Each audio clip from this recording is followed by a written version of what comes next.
Good morning. I'm talking to Gene Lugat, who's a regional manager for AccuBank in the Columbia, Maryland area. Good morning, Gene. Good morning, John. It's nice talking with you, and I appreciate you taking the time to talk with us and our listeners. I'm a little bit familiar with you. You're one of the few that I've actually met in person, and I know that you run about 20-plus offices for AccuBank. We can get into that a little bit more. Although we don't, and I caution people, we don't talk about methods and practices or really anything about AccuBank per se. But also know that you're president of the Maryland MBA, and I can report that you are a very good-looking, dynamic, and certainly one of the most highly recommended people that I have. I had 4 people, 2 of which you probably don't even know that recommended you, 2 on the West Coast, and which is a very bit unusual. So I know you're well known, and as I said to our listeners, I've met you before, and I know going in this is going to be real good. So why don't we start off with what I usually start off and just kind of ask you where you're from and how you kind of got in the business. Well, I got into the business. I came out of the defense industry in 1983 and 1984 into the mortgage banking industry. At the time, I went to work as a loan officer in developing an area for Maryland National Mortgage Corporation, a subsidiary of Maryland National Bank here in Maryland. That was the start of my career, and I originated for Maryland National Mortgage Corporation for about 7 years. And I was a loan officer for that company, and was one of the top producers in the country for Maryland National Mortgage Corporation, the top producer in the country my last 2 years with Maryland National Mortgage Corporation. Yeah, and they were pretty big. They were major players on the scene too, certainly on a regional level. Maryland National was a well-recognized marquee name in Maryland, right. And that gave me a great boost to my career. I had the credibility of a bank behind me, and at that time, John, the industry was really starting to blossom. The development of mid-level ARM products and moving away from just the standard FHA, VA 30-year fixed-rate products into the ARM markets of the mid-'80s, and obviously I enjoyed the refinances of the mid-'80s and the late '80s. Mm-hmm. Let me just ask you, it's not something we focus on since this is for regional manager mortgage talk, but I always do like to ask some of the traits that you used when you did your business. Was it primarily with realtors and or new homes, and how'd you get your business back then? Well, back at that time, it was the big net theory. As many loan officers back in that time, I had a territory. And my thought process at the time, and as was the company, was the bigger the territory, the bigger the opportunity. And I was doing real estate offices primarily, although I was more territorially driven back at that point, where I had the entire western and northwestern corridor of Baltimore, which today would be unheard of. I had over 45 real estate offices, and then any builder was located in that marketplace. So it ran the gambit, but my focus primarily was on the real estate community, on the realtors and the brokers themselves, and developed a very strong rapport in the real estate offices and became very actively involved in the real estate community and developing the bridges for our company into those markets. Were you, that kind of begs the next question, of course, did you concentrate, or did you find yourself as the years went on concentrating on top-level realtors and a few offices, or did you... Well, I think the natural transgression into developing a very focused approach on the business. Once I realized that the big net theory wasn't the best theory, the developing deeper and better relationships, I've reduced that 45 offices down to about 4 offices where I had a relationship with about 2 to 3 agents in each office. I found that more than that in one particular office was difficult to manage because of the agents and the egos of the agents themselves. And the fact that each one of them wanted to feel individually that they were my primary attention when they were in their office, that's about all I could handle, was 2 to 3 in each office. Mm-hmm. And once I developed that strong rapport with that core 10 to 12 agents, that began, really my career began to take off. Those focused efforts started to produce the dividends I was looking for, and I went from a $15 million producer to a $25 to $30 million producer in the time frame where my average loan amount was about $100,000. And developing that, I think the better relationships and focusing on those key agents in those offices really, I think, affected not only my career, but certainly my opportunity to develop the market even further with additional loan officers, which is what was my next step. Mm-hmm. Well, I think, as I say, even though I'm on purpose here getting a little bit sidetracked, because a lot of loan officers obviously will listen to this too, besides other regional managers, I think this kind of proves a point from the other interviews that I do too, that you find most of your top producers, and hence the advice to those that are listening out there, is to start off broad, cast that net, but as time goes on, since this is a relationship business, you just can't afford to spend time on people that aren't giving you loans or officers that aren't productive. And, you need to be smart in who you pick, but you also need to be pretty darn smart in who you get rid of, too. I think obviously narrowing your focus, selecting the right relationships, those that are producing obviously the type of dividends or returns that you're looking for are critical, and evaluating your business, and continuing to evaluate your business as time goes on is very important, because circumstances and relationships will change. But having a focus and a narrow focus on your approach, I think, is critical in developing your success. And I think, again, that goes back to, John, that sphere of influence that we talk about. And, I think the contiguous nature of your relationships has an effect. If your name as a loan officer is ending up on listing and selling agents' contracts, and in your marketplace you are in a contiguous market where you have that overlap, once you start developing that rapport with those key agents, it starts having the effect where you're picking up the peripheral business as well inside that focused market. When my career first began, as I stated, I was out marketing all over a large area, where if I get one loan, it was, or two loans, those scattered or shotgun approach was certainly not going to be my best effect in building that sphere of influence. But I think when you're starting, it'd be a little bit of a devil's advocate here. I think when people start off today, I'm not sure that's that bad to get out there and get your brains beat in and get that experience. Well, I don't think going out there and casting the broad net is a bad idea. I think today, more than ever, diversification in your target is critical. I don't think there's one single component today that I would narrow my focus to one particular area. Today, I think today I would have the diversification in not only the realtors I selected inside that marketplace, but the affinity or the other outside networks that I could create to develop those relationships. Mm-hmm. Kind of a closing question on this subject. Do you still keep in touch with any of them? I still maintain a database and still actively manage some of those relationships out there. I've been very lucky to bring on some very high-quality loan officers that are serving that market today, and I go out and do cameo appearances at this point, and press the flesh and pump the hands out there, and pump up my people to those clients that I maintain those strong relationships with for really over 10 years. Right. And that's been very rewarding for me to see my loan officers developing and continuing to manage those relationships. But my past customers, John, I do maintain a database. I still actively market, and I try to feed those loans back into the system, and certainly that's been productive for us over the last year. Well, it's hard to divorce yourself. If you really like selling and you like the interaction with people, once you reach your level and the way you manage offices, sometimes it gets a little difficult. It's almost fun. Talking to these people. It is. As I said, it's nice to step back in, make those cameo appearances, feel the warmth of still receiving a warm reception from those past customers, and it is very rewarding and very satisfying. Yeah. And, I do enjoy it. Let me kind of switch gears a little bit and ratchet it up a little bit into the regional manager area, which is the focus of our talk today. You're pretty well known in the industry for having very strong managers, and a couple of people that's repeatedly come up in my pre-interviews with other people. And so I guess my first question in that area is, how do you go about looking for managers? How have you become so successful and reasonably well known, certainly in this area, for having strong managers?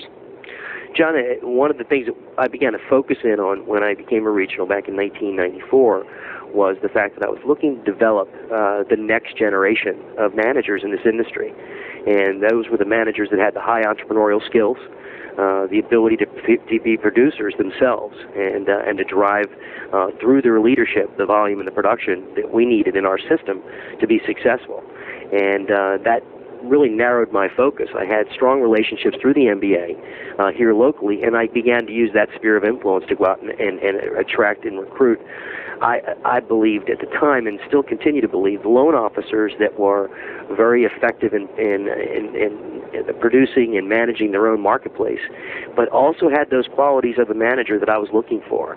So most of my team, John, I developed from a loan officer level and developed them into managers, although I do have several that are on the team at this point that have come in with management experience, and I've recruited from other firms looking to bring them into our system.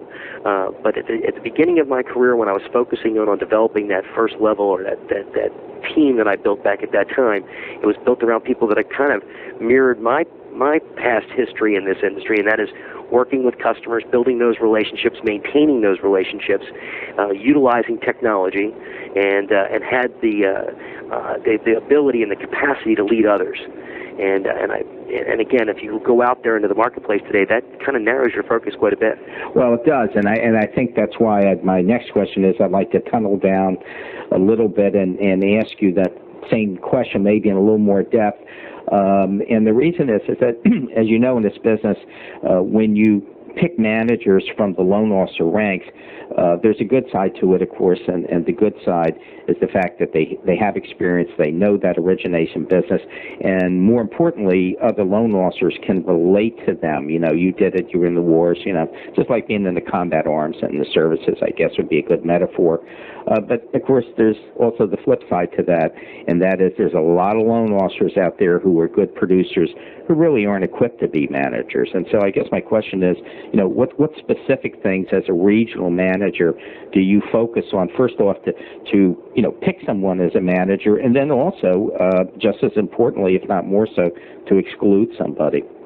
Well, I think when you're, to answer the first question, in identifying those elements that I think are critical to the success of a branch manager making that transition, and some of the critical questions that I begin, or the dialogue that I begin with the interview process, is, are you willing to put your production second? And are you willing to put the production of others in front of yourself? And that's a difficult question for most people to answer. No question. Quickly say, yes, oh yeah, I'm ready for that step. But in reality, that's a major component in making the transition from loan officer to manager. Beyond that step, and I'll come back to that in a moment, I look for those people with financial management skills as well, because in today's environment and managing a branch today, we're almost running net branches for in our industry today, where Sure. a branch is completely responsible for its own management of its profit and loss, and they're paid on profitability of those offices, and therefore their financial wherewithal as managers or as loan officers is a critical component. But back to the first statement, and that is the fact that they're willing to put their production second. I think there has to be a level of maturity in the individual, and a position where they're looking to expand their opportunity through creating opportunities for others. And that conversation, that dialogue that I have with them, the focus of my first interviews are completely on that particular aspect of the individual. And we start to move into conversations, I think, that lead us down the path of recognizing if that's in fact where they are, by asking those critical questions and moving in that direction. Do you get, because I know a little bit about your management process, just from talking to others, do you retain your managers for long periods of time, or do you have any problem firing somebody that's not performing? And if you do, you know, what's usually the basis? Well, I've been very fortunate to have a group of individuals that I've surrounded myself with that have been loyal and productive and successful in terms of making the transition or leading us in the direction we've all agreed on and set our focus on. There have been issues where I have had to make some changes, and in most cases, in today's environment, the effective ability of a manager to recruit and build an office is a critical component of their success. And in some cases where we don't have that capacity, we've brought in additional managers to those offices, and we've been very successful with I think the group that we started with. And I'm very lucky to say that of my original team that I started with in 1994, we had 14 managers that served with me until my first transition when I was first acquired by AccuBank. We still have 12 of those 14 managers. Yeah, that's incredible. Mike Twigg told me that you've been just extraordinarily successful in keeping your good managers. Let me ask you, would you consider yourself a hands-on manager, or you a manager who kind of, you know, sets the rules and then holds people accountable? I think I try to, to set the bar or establish our goals with each individual and allow them to take the game plan into their own hands, if you will, because with each manager there's diversified skills, and so I may be giving more support in one particular area than another for a manager, such as recruiting or working with the P&L or working with certain aspects of being successful as a branch manager.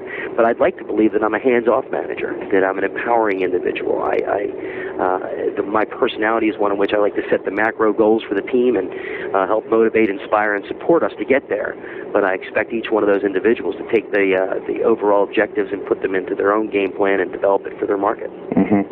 As part of that plan, I'd like to discuss expanding loan officers and how you go about it and what's your personal philosophy. I know, for example, some people believe in taking people that are raw and training them for a year and a half and hoping they don't know another company exists, and the others is the old, as you know, the classic, get out there and see if you can bang somebody that's got a year and a half experience and that's not quite happy enough and bring them in. It's always kind of a classic dilemma. I'm just kind of curious how you do it. It's an exciting aspect of our yes, our job is trying to define which one of those methodologies is most effective, and we've experimented with both. We've bought in and trained and developed our own team, and we feel that there's probably 20% of our hires are coming through the doors with less than a year's experience in the industry.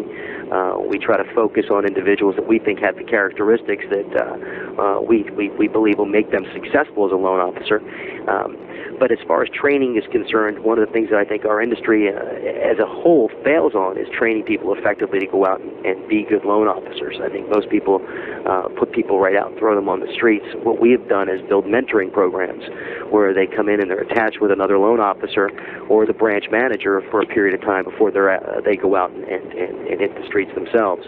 We feel that that's been much more effective for us. I wonder if you talk about that a little more. I happen, just because I happen to know a little bit about you, I happen to know that you're one of the really big people in our industry that believes in education, and a lot of people mimic it, but you're really a practitioner of it. And I just wondered if you go in a little more detail on that.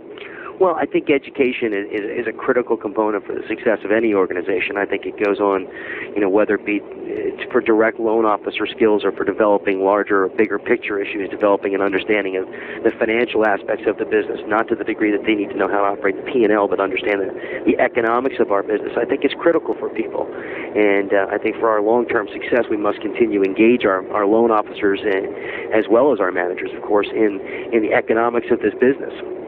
But the nuts and bolts education of our industry, I would like to believe that I am someone who's an advocate for continuing education. I think that there's always more that we can do as a company and as an industry to educate our loan officers with licensing requirements and continuing education requirements that we've recently established here in Maryland. We believe that some of that cause is being taken up by requirements today by the state legislation that was passed here. We were very much partisan in writing that legislation, and we crafted the language to ensure that it was a created environment for us to help our loan officers grow and understand I think the legal aspects of our industry and understand better the fair lending issues of our industry. And I think things that are critical for us because we deal with the public. We're dealing with the public on probably the single most important investment of their lives. And I think that there's a deep-rooted need in our industry to continue to educate our people to understand the ramifications, to understand the industry, so that we can become better to better serve the consumers and better serve the industry as a whole. And internally at our company, we put on regional classes that allow our loan officers to develop skills that we think are going to make them more effective for our company and to make them more effective in selling. And we'd like to do more of that, John. We'd like to continue to have that focus. And each year we have our regional sales rally. We have things that are sponsored here locally by some of our affiliate partnerships, and where we try to continue to put our people in a position where they're learning, and it's that Ray Kroc green and growing or ripe and rotten theory. We'd like to have people to continue to grow grow, and it's important for an organization. I think one of the things that it's always inspired me in that wealth is the Jack Welch theory, and he said we're in the people business. You know, GE spends the majority of their time continuing to create opportunity for growth. In our industry, growth is difficult. You're a great loan officer, you're a great branch manager. Where do you go from there? Or do you want to leave your client base? And I think when we continue to educate people in our industry, it's to make them more effective at their job and to make them more effective in managing their customers. I'm glad you mentioned Jack Welch, as I assume is maybe a mentor for you. He's just quite an incredible person. I'm not sure I could work for him. I mean, talk about a tough taskmaster. You don't want to be in the bottom 20%. That's you don't want to be in the top 5. I mean, well, you don't want to be right. You just don't want to be 2 or 3. That's right. And he has publicly said, as you obviously know about Jack, he's publicly said if he can't be number 1 or really number 2, and he's not happy about that either in any one of his sections, then he doesn't want to be in it. And that's his mantra. And but you can't argue with success. I think this latest venture overseas, of course, didn't do too well for him, but nonetheless, he's had quite an incredible management career. Well, I think he's one of the icons of our corporate industry. No question. Certainly of our century, and certainly one of the greatest leaders of one of the greatest companies of our economy. And I think that his insights about people, I think, are what intrigues me the most. Again, his development and focus on developing his people and being able to plug them into one organization to another, I think, is an exciting environment to put people in, one of constant growth and change. I think for that organization, it's been very effective, obviously. Yeah, that's very much like the military in a sense. A general, the word general, and literally in the service means that general should be able to go to any branch and be able to run it. And that's his theory, too. Absolutely. And, I want to switch subjects on you a little bit. You mentioned the magic word technology. I also happen to know that all your loan officers have laptops, that you're very, very big on using technology to give better customer service. And I would like for you to go into that one aspect of the value of that. I think there's a lot of regional managers out there whose loan officers either they don't have laptops, they're not quite into it, a little bit hard getting into it. Anyway, they're having difficulty with that transition or even maintaining it. And once again, from comments, and I know that you've been extremely successful in that technology area. So I wonder if you go into that without getting into business and practices type stuff. Sure.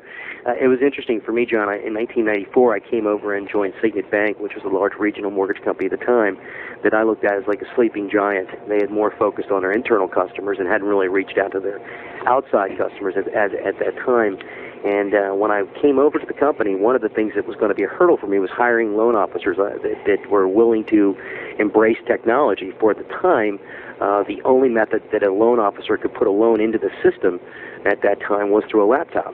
And what I found was at that particular time, loan officers were looking at that technology as an opportunity to create, I think, more of a business partner in the laptop. And when I say business partner, I put it in terms of the laptop created an opportunity for us at that time as managers to sell to the loan officers that this medium, this laptop, was for them the ability to work more autonomously.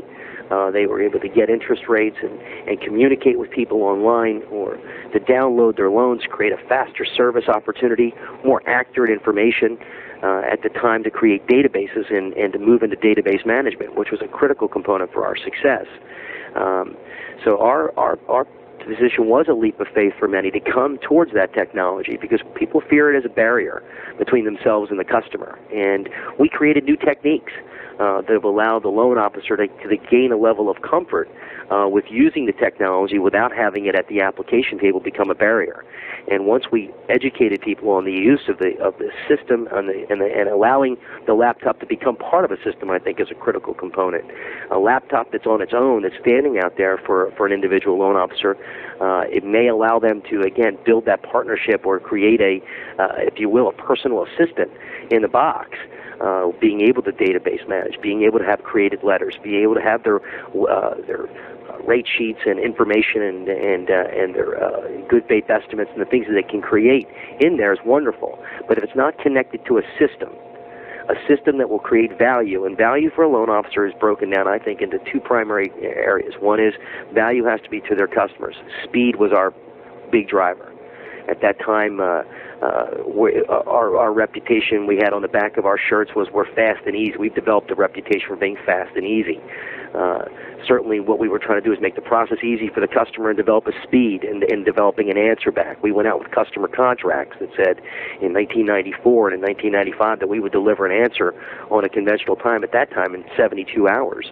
On a conventional and 5 days on a government loan was unprecedented at the time. Yeah, for sure, back then. Mm-hmm. Yeah, we gave the customer a contract. It said if we don't deliver, on or before this date or time, we made a concession back to the borrower. And so there was a high degree in standards held to maintain those levels and those turnaround times. So for the loan officer, the value proposition was speed. And at that time, to be able to go back to your real estate community or builder and say this loan's approved, the conditions are X, Y, and Z, gave us a significant advantage over the competition. And that was a magnet to attract those loan officers looking at that as a value proposition. The second step for the loan officer had to be ease of use. It had to create a system in which it would not create more work for them. And again, the first thing that people think is I have to learn a new system or I have to learn a new technique or a new method of taking loan applications. And I came from the handwritten application generation where I had the permanent indentation on my middle finger and where my pencil wrote. But I think at the time, moving from an HP 12C environment to a laptop, I was able to create spreadsheets and do analysis and comparative analysis for customers much faster. So that ease of use and the ability to expand the value proposition to the customer was a secondary and a critical component for our success.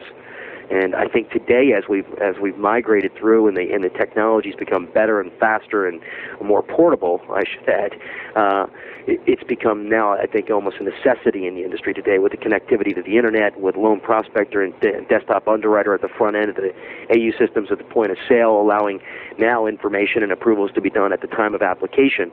The laptop has become a technology today that I think you can't do without, both economically and both processing-wise for speed and efficiency to compete. Well, I think economically you hit on just the ticket. Dennis Duncan comes to mind, one of the really great originators, top originator for Chase, or one of the top. There's a lot of them, but I mean he is down in Virginia, and his average loan amount's like $110,000, and he does like 800 loans a year, and he is so well versed on the computer. He writes his own spreadsheet programs. I mean, he's an incredible person to interview, and really kind of epitomizes what you're talking about, because without a laptop and without a computer and without that knowledge of how to use it, there's no way he could originate the way he does. It'd be impossible. Well, you speaking of that, I think one of the things that we were required to do as a company was make the investment in educating our loan officers when they came in. We have it's not as diversified a class as we'd like to have, or deep as class as we'd like to have because of the time constraints. We have compressed it down from a 5-day class to a 3-day class, which is trying to get their hands on the laptop to learn our system and to learn how the laptop can be used effectively within our system. And then we try to go back and allow the loan officers to participate in workshop environments where they can come in and develop higher skills and utilize the components of a laptop to make them more effective in marketing and using these as a tool to develop more business. But you're exactly correct. There is a line that you have to kind of draw there between those who have great technology and an understanding of the technology and those that use it as a tool. We consider it a tool. It's not going to get you business, but it's certainly going to make getting that business and keeping that business and maintaining those relationships, we think, much easier. Yeah, I couldn't agree more. You have approximately, 20 offices? I have 26 offices. 26. Do you have like central processing, or how is your Our system that we created, John, we have some offices that are operating as self-standing offices with containing underwriting and processing. We have a couple major hubs that do that, one in Roanoke, Virginia, one in Virginia Beach. But the offices that I directly support here out of the Mid-Atlantic region that support the 21 offices are offices that are running out of a central process here called our top process. And it's a team origination process where the loan officers are the front-end drivers on the laptop, and that's part of that system I spoke of. And the system is that those laptops are integrated into connected to our network, and that those loans are downloaded into our team coordinators, and each loan officer or branch manager works with a specific conventional team and a government team. So they establish that relationship, and it's as if today with pressing buttons and people's access to information, it's a button press away and their loan's sent, submitted, and approved, and we support the process and the gathering of conditions and the closing function out of this Mid-Atlantic Operations Center here in Columbia, Maryland, and for those 125 loan officers. And we think that the system's very effective in minimizing in each one of those branches the amount of operation support that's required, again reducing the amount of complexity for the manager. The manager is therefore narrowing his focus or her focus on the production staff, the facilitation of that staff, and the development of that staff. Well, that's a good point, because you're right. As I see it, the benefit of I'm not saying that's the best system in the world, whatever works for you, but that does enable your branch managers. The best system in the world. Yeah, well, it does enable your branch managers to get out there and really produce. It does. Again, I think one of the things that challenged me in my early career was stepping out of every day focusing on Gene Lugat and Gene Lugat's customers. They were my primary focus. As I said, the first step was putting other people's production in front of my own, and that was a difficult transition for me, and it's helped me become a better mentor to my managers. But the thing that really challenged me, John, was the management in the early 90s of the operational staff. And I said there's nothing more intimidating as a manager with a big pipeline than having one or two of your processors during a refi period walk in and tell you that they've taken job offers at double pay to work upstairs while they were out on smoke break. That's right. I told people they weren't allowed to come in and shut my door anymore because I found myself really without, sometimes at the mercy of my processing at the branch, and that was very difficult for me, having not had that experience in the past. And it took a significant amount of my focus away from production and focusing in on operations. When I made the transition in '94, one of the significant drivers in my decision, and then one of the value propositions for Gene Lugat, who I thought I could bring to other managers in my same scenario, was that I was going to allow them to focus on production and what they were very good at. And on the operation side and the things that they were going to have to manage, that the up and down volumes, the managing of headcount, those things I was going to take off of their plate. Allow them to focus, allow me to manage the economics and the operations of the business, allowed me also to where I had heavy volumes coming out of 1R area, I had people that were cross-trained, and I could plug people in and out and ensure that the volume was handled adequately. There was times I felt like I was on an island as a branch manager, and trying to manage that volume and being judged and compensated about the quality of the product I was producing at the branch, and it was a very difficult component for us. Yeah, just as kind of proof positive of that, it involves people that you actually know. Ironically, or I'm 100% positive you would know. I just finished talking to a branch manager, actually asking him a question about a friend. And as I'm talking to him, he said, "You know that girl I hired?" And I said, "Well, I just had shook her hand once." He said, "Well, he had hired a girl because he had so much volume, he couldn't do everything." This just took place about 3 weeks ago. And had hired her and had given her literally all his extra volume and set her up. And she was also a good processor. It's a small branch office, but they do major volume. And he was just telling me, he said, "Yeah, she just 2 days ago got up and said that she was leaving. She wanted to go kind of find herself." And I said, "Well, what the hell does that mean?"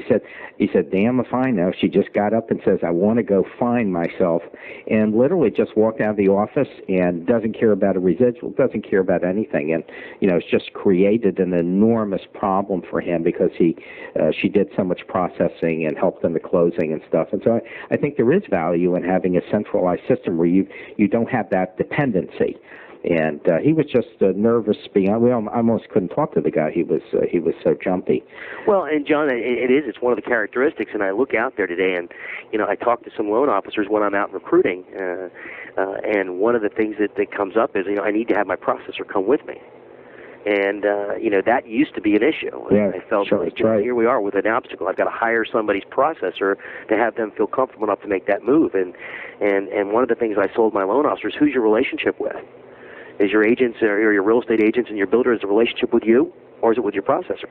And in many cases, if it's with the processor, they had the problem. They got a big problem. And again, where our focus is getting the answer back, getting the loan officer empowered to give that information back to the realtor, put in their hands the fact that the loan's approved, here are the contingencies, or here are the conditions that need to be satisfied. But get that out front, get the loan officer to manage that communication. And it puts my loan officers and my managers back in the driver's seat of that relationship and less dependency on that processor. And, of course, our teams want to be that support factor, and our teams want to be that communicator and supply that support to the loan officer. But, again, it doesn't have that individual dependency. Mm-hmm. I want to, we're starting to get a little bit short on time, but I did want to focus on a couple of areas since this does cover a little bit broader expanse than just loan officers and marketing.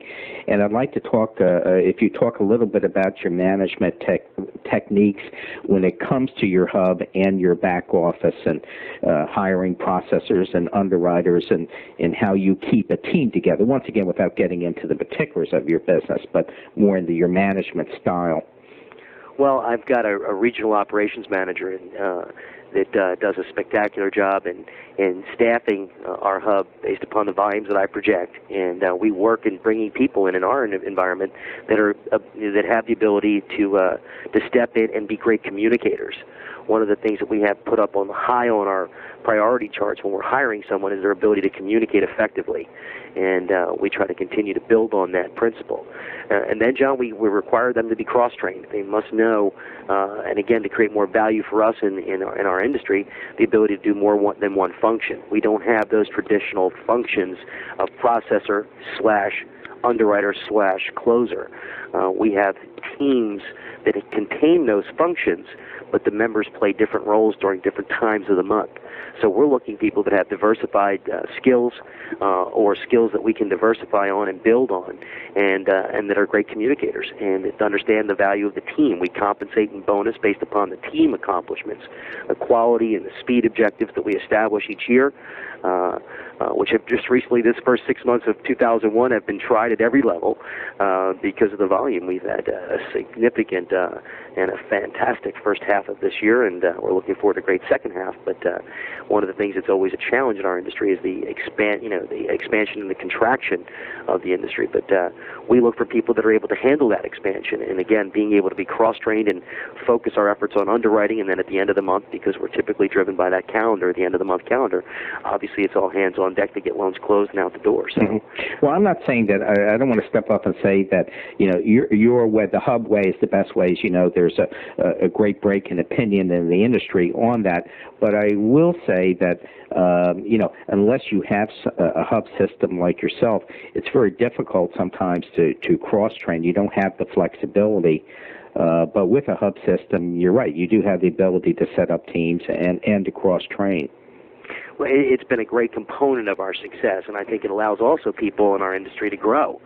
And again, back to that people and back to focusing on growth and allowing someone to have a more participatory role in the underwriting or the signing off on conditions and developing our people to the next level for themselves, for their personal and professional growth, is a critical component of cross-training. And it allows people to not feel like they need to make a move to another company to get that opportunity. So it's allowed us to retain the quality people that we have here at the company. Mm-hmm.